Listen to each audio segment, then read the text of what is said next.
In a quiet frontier town where the wind carried more dust than secrets, a man named Daniel Harper lived a life so ordinary that no one ever thought to question it.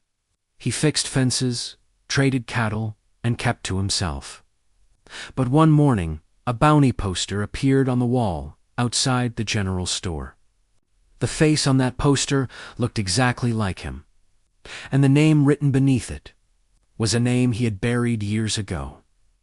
The town of Red Hollow sat far from the main trails of the frontier. Travelers passed through rarely, and when they did, they stayed only long enough to water their horses and disappear back into the endless plains. Life moved slowly there. Days were measured by sunrise, cattle, and the creak of wooden porches in the dry wind. Daniel Harper had arrived in Red Hollow nearly 8 years earlier, with nothing but a tired horse and a wagon carrying tools. He bought a small piece of land just outside town, built a modest ranch house, and settled into a routine so quiet that people eventually stopped asking questions about him. He was polite, but distant, reliable, but private. Every morning he rode the fence line, checking for broken posts or wandering cattle. By afternoon, he could usually be found repairing tools or hauling feed from the barn. On Sundays, he sat in the back of the small wooden church, hat in his hands, speaking to no one unless spoken to first. The townsfolk trusted him, though they knew very little about him. In frontier towns, that was often enough. People assumed he had come west, like many others. Some guessed he was escaping debt. Others believed he had lost family somewhere along the long road westward. But Daniel never corrected them, and eventually the town stopped wondering. The past, after all, had a way of staying buried in places like Red Hollow until the morning. The bounty poster arrived. It was Sheriff Coleman who nailed it to the wooden board outside the general store, a fresh sheet of paper, still stiff from travel, bearing the official seal of a distant territory. A reward large enough to make men stare twice. $5,000. The name printed beneath the sketch read, Samuel Creed, wanted for murder. By noon, half the town had gathered to look at the poster. At first, no one said anything, but slowly, uneasily, the same thought crept into every mind standing there, because the man in the drawing looked an awful lot like Daniel Harper. Long before the name Daniel Harper ever appeared in Red Hollow, there was another man riding the frontier. His name was Samuel Creed.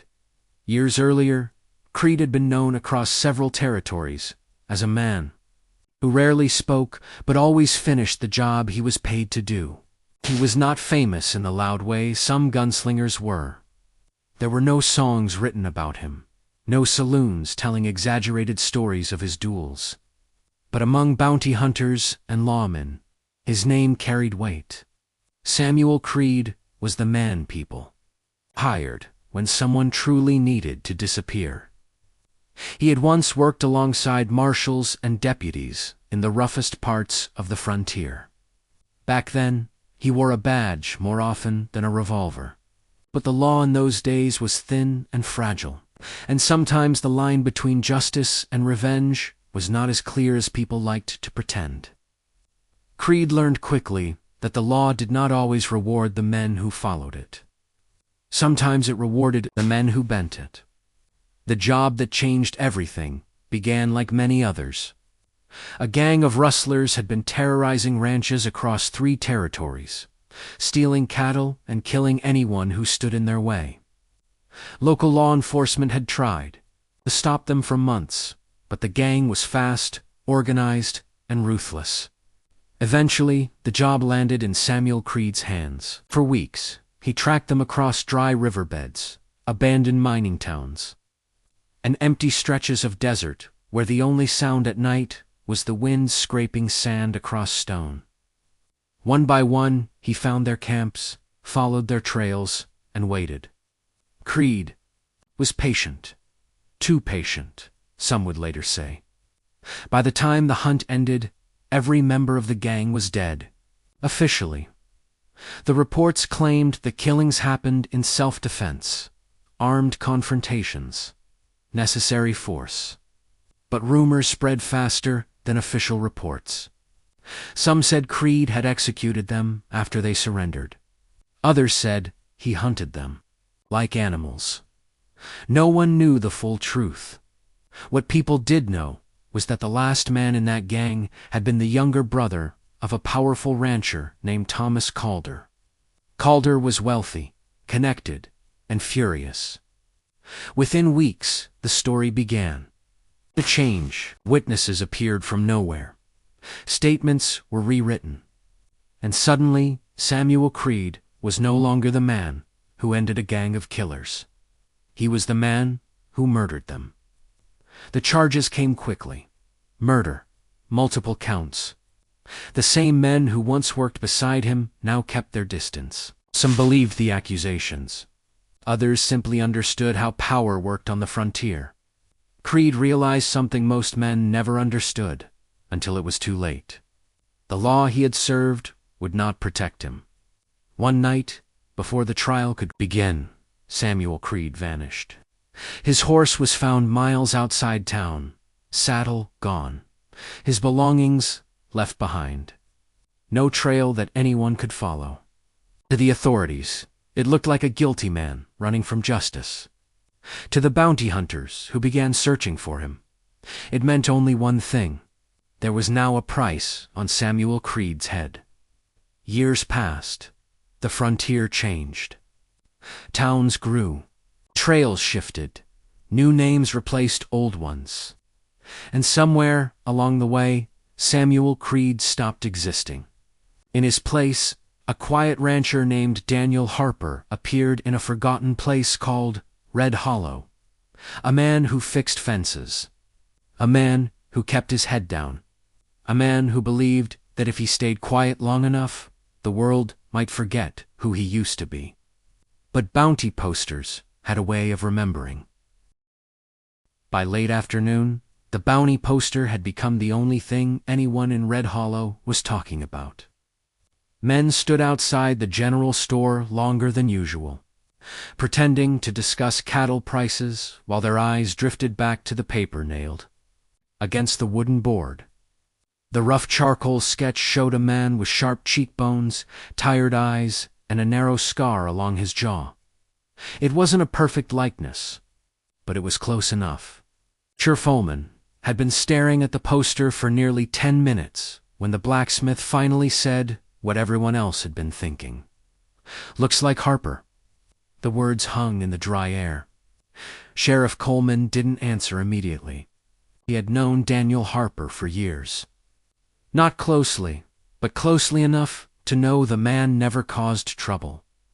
Harper paid his debts, worked hard, and stayed out of other people's business. That counted for something in a town like Red Hollow. Still $5,000. Was not a small reward. Lots of men look alike, Coleman muttered finally. But even he didn't sound convinced. Across town, Daniel Harper had no idea what had just been nailed to the wall. He was repairing a broken gate along the edge of his ranch when a rider appeared on the road. It was young Tommy Wells, the stable boy from town.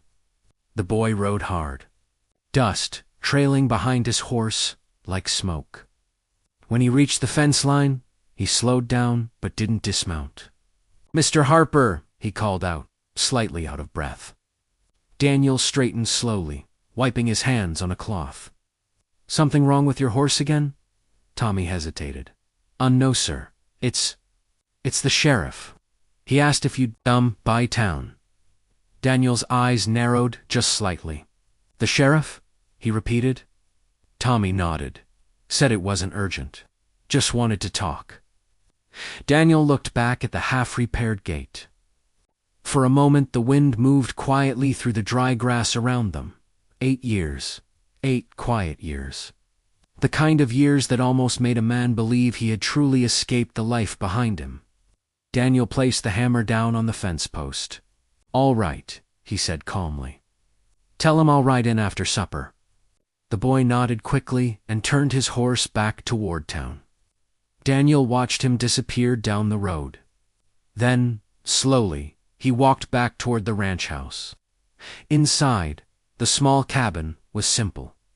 A table, a few chairs, a bed, and a rifle mounted above the fireplace that had not been touched in years. For a long moment, he stood near the doorway, silent. Something in his chest had begun to tighten. Not fear. Exactly recognition.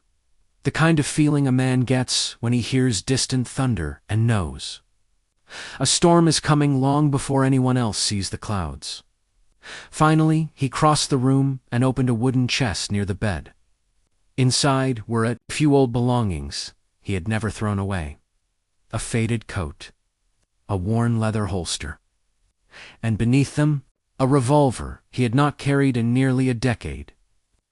Daniel Harper stared at it quietly. Or perhaps the man staring at it was not Daniel Harper at all. Because somewhere deep beneath the quiet life he had built, Samuel Creed was beginning to understand something. The past had finally found him, and this time it had arrived with a price on his head. Daniel Harper rode into Red Hollow just as the sun was beginning to sink behind the hills. The town looked the same as it always had. Dust drifting across the street. Horses tied outside the saloon. The quiet murmur of evening voices. But something felt different. People noticed him, not in the casual way they usually did, with a nod or a brief greeting. This time their eyes followed him. Conversations paused as he passed. It was subtle, but Daniel had spent too many years reading danger not to recognize it. He tied his horse outside the sheriff's office and stepped down slowly. The wooden porch creaked beneath his boots as he approached the door. Inside, Sheriff Coleman sat behind a small desk with the bounty poster laid flat in front of him. For a moment, neither man spoke. Coleman leaned back in his chair, studying the rancher standing across from him. "Daniel," he said calmly. "Appreciate you coming in." Daniel removed his hat and held it loosely in his hands. "Tommy said you wanted to talk?" Coleman nodded, toward the paper on the desk. "You seen this yet?" Daniel's eyes moved to the poster. For a long moment, the room was silent. The sketch stared back at him like a ghost dug up from a grave. He thought had been sealed forever. Samuel Creed, wanted for murder. $5,000. Daniel's face didn't change, but inside, the quiet life he had built over 8 years cracked. Open in an instant. He already knew what the sheriff was thinking, what the whole town was thinking. Coleman watched him carefully. "You notice anything familiar about that drawing?" the sheriff asked. Daniel looked up slowly. Asterisk. There were many ways he could answer. He could laugh it off, claim coincidence, say he had never heard the name before, but both men understood something important in that moment. Lies would only delay the truth, and $5,000 was a powerful reason for men to stop believing in coincidence. Daniel placed his hat on the desk when he spoke. His voice was quiet but steady. "My name used to be Samuel Creed." Sheriff Coleman didn't move. Outside the office window, someone walked past. Unaware that the quiet rancher they passed every week had just confessed to being the most wanted man on the frontier. Coleman slowly folded his hands on the desk. "You want to tell me why a man with that kind of bounty has been fixing fences outside my town for 8 years? Daniel's eyes drifted briefly toward the window, toward the streets of Red Hollow, the life he had built, the peace he had borrowed. "All I ever wanted," he said quietly, "was to stop being the man on that poster." The sheriff studied him for a long moment. Then he said something neither of them could ignore. "Problem is, Creed, bounty hunters are already riding this way." The storm Daniel had felt coming was no longer distant. It was almost here. The news did not stay inside the sheriff's office for long. In small towns like Red Hollow, secrets rarely lasted more than an hour. By nightfall, whispers had already spread through the saloon, the stable, and every porch along the dusty street. Daniel Harper was not Daniel Harper. He was Samuel Creed, and there were 5,000 reasons for someone to prove it. Sheriff Coleman stood by the window of his office, watching the town react in slow, uneasy waves. Some men tried to pretend nothing had changed. Others stared openly whenever Daniel passed through the street. Money had a way of shifting how people looked at a man, especially that much money. Daniel remained seated across from the sheriff's desk, hat resting in his hands. "You planning to run?" Coleman finally asked. Daniel shook his head. "No." The sheriff frowned slightly. "Most men in your position would already be halfway to Mexico." "Run-in's what got me here in the first place," Daniel replied. "Didn't solve much." Coleman studied him carefully. "You saying the poster's wrong, Daniel?" "What about the question?" "It would have been easy to say yes. Easy to claim innocence and shift the blame to rumors and lies. But truth was rarely simple." "I killed those men," Daniel said quietly. Coleman's eyes hardened slightly. "But they were killers," Daniel continued. "Every one of them, rustlers, who'd already left bodies behind across 3 territories. The law couldn't stop them. Someone had to." "That's not what the poster says." "No," Daniel admitted. "It doesn't." The sheriff sighed and leaned back in his chair. "You understand the problem here?" Daniel nodded. It wasn't just about guilt anymore. The frontier ran on rewards, reputations, and opportunities. Somewhere out there, bounty hunters had already seen that poster. And bounty hunters didn't care about old stories. They cared about proof. Footsteps approached outside the office. A moment later, the door opened. It was Hank Dorsey, one of the larger ranch owners near Red Hollow. A hard-faced man with weathered skin and the kind of eyes that measured people. Like cattle, behind him stood 2 other men from town. Hank's gaze moved straight to Daniel. "So it's true," he said. No greeting, no hesitation. Sheriff Coleman stood up slowly. "Evening, Hank." Hank ignored him. "That poster's him, isn't it?" No one answered immediately. The silence was answer enough. Hank stepped further into the room, eyes still locked on Daniel. $5,000, he said quietly. The number hung in the air like the weight of a loaded gun. Coleman's voice turned sharp. "Careful, Hank." But the rancher didn't look away from Daniel. "You've been living here 8 years, Hank said. "Working land beside the rest of us." Daniel nodded once. "And all that time you were a wanted man." Another quiet nod. Hank crossed his arms slowly. "Well, that puts the town in an interesting position." Daniel understood what he meant. Red Hollow had been his refuge, but money had a way of turning neighbors into hunters. Outside, the wind pushed dust down the street as night settled over the town. Somewhere beyond the hills, riders were already on the trail. And inside the sheriff's office, the question no one wanted to say out loud had begun to grow louder in every mind. Who was going to claim the bounty? The first bounty hunters arrived 3 days later. They rode into Red Hollow just after sunrise, their horses tired from hard travel and their coats carrying the pale dust of long miles. There were 4 of them, men who looked like they had spent most of their lives chasing other men across the frontier. The town noticed immediately. People always noticed. Bounty hunters. They carried themselves differently than ordinary travelers. Their eyes measured everything. Doors, windows, distances between buildings. The kind of men who walked into a town already planning how someone might try to escape from it. Sheriff Coleman saw them from the window of his office. "Storm's here," he muttered. Across town, Daniel Harper was standing outside the small barn on his ranch when he saw the distant riders approaching the town road. Even from that distance, he knew what they were. Bounty hunters always rode with purpose. For a long moment, he watched them move slowly toward Red Hollow. Then he turned back toward the house. Inside, the old wooden chest was still open, where he had left it days earlier. The revolver rested inside, cold and quiet, like it had been waiting patiently for this moment to return. Daniel picked it up. The weight of it felt familiar, too familiar.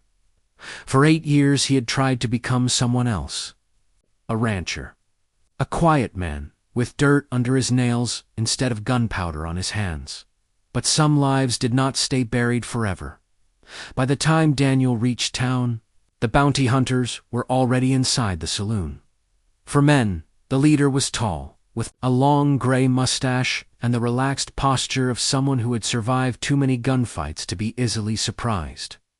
His name, as the sheriff would later say, was Elias Crow. Crow had been hunting men for nearly 30 years. When Daniel pushed open the saloon door, every conversation inside stopped. Crow looked up from his drink. Their eyes met across the room. For a moment, neither man spoke. Then Crow smiled slightly. "Well," he said calmly, "that saves us the trouble of looking." Daniel stepped fully inside. "You're looking for Samuel Creed." Crow nodded slowly. $5,000 says we are." The other 3 hunters shifted slightly around the room, spreading out without making it obvious. Experienced men positioning themselves without drawing attention. Daniel noticed every movement. He always had. Crow studied him carefully. "You don't look like a man planning to run," the bounty hunter said. "I'm not." Crow raised an eyebrow. "That's unusual." Daniel glanced around the saloon.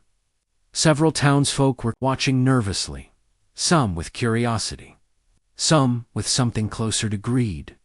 "This town's been good to me," Daniel said quietly.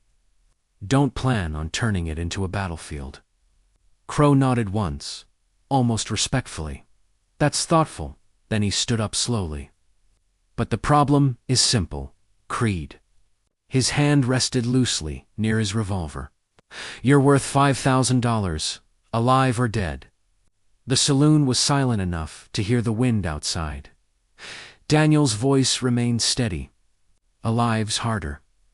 Crow smiled again. "That's why men like me exist." The tension in the room tightened like a rope being pulled from both ends. Daniel could feel every eye watching, waiting.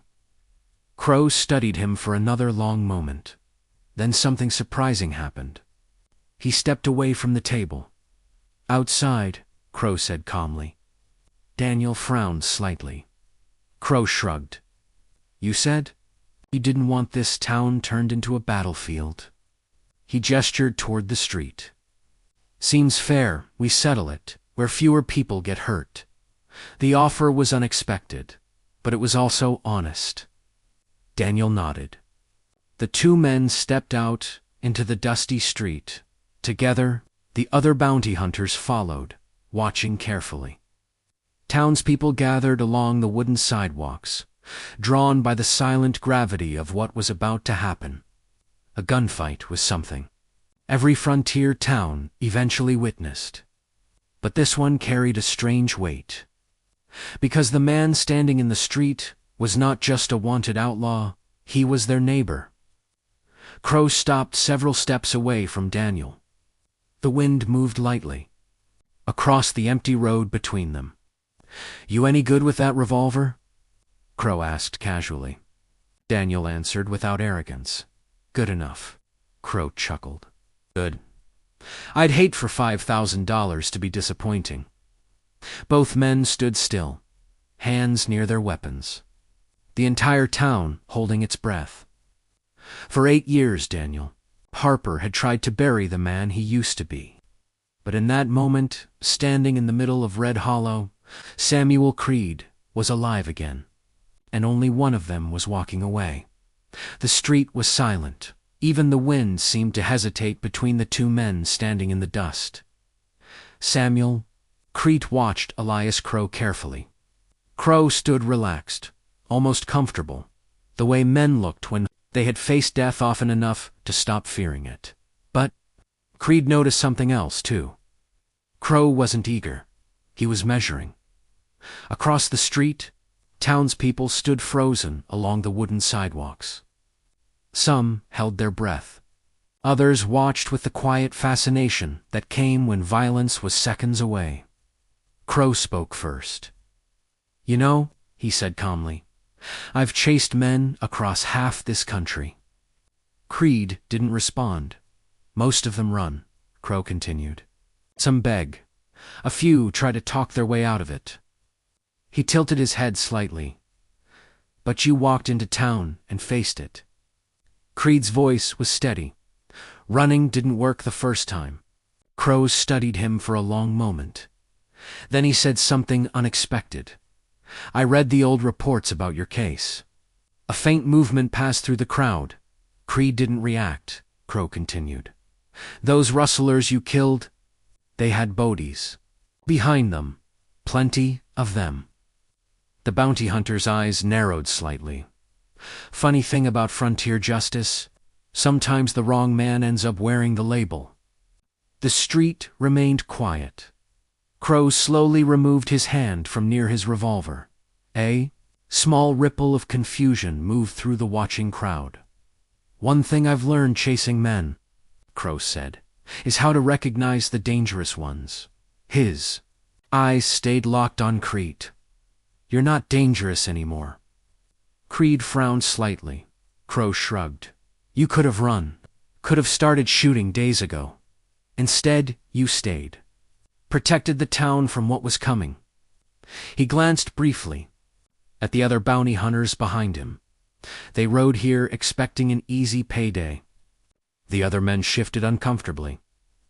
Crow looked back at Creed. "But killing a man who's already buried his old life?" He paused slightly. "That ain't justice." For several seconds, no one spoke. Then Crow reached into his coat, pulled out the folded bounty poster, and slowly tore it in half. The sound of ripping paper echoed strangely in the quiet. The pieces drifted down into the dust. The other bounty hunters looked stunned. Crow turned to them. "We're leaving." One of them protested. But the reward Crow's voice turned cold. "I said, we're leaving." The man fell silent. Within minutes, the four riders mounted their horses and began heading back toward the open plains. The town slowly exhaled. Samuel Creed remained standing in the street. Long after they disappeared over the hills, Sheriff Coleman finally stepped beside him. "You just got your life back," the sheriff said quietly. Creed looked down at the torn poster pieces in the dirt. "No," he replied. "I just finished burying the old one." He picked up his hat and walked back toward his horse. Behind him, Red Hollow slowly returned to its quiet rhythm, and the man once known as Samuel Creed rode back to his ranch outside town, this time not as a man hiding from his past, but as someone who had finally faced it. Some men spend their lives running from who they used to be, but the past has a way of catching up eventually.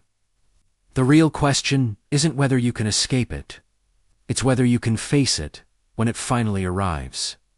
If you enjoy powerful frontier stories like this one, subscribe to Whispers of the Filed for more cinematic tales from the untold corners of the Old West.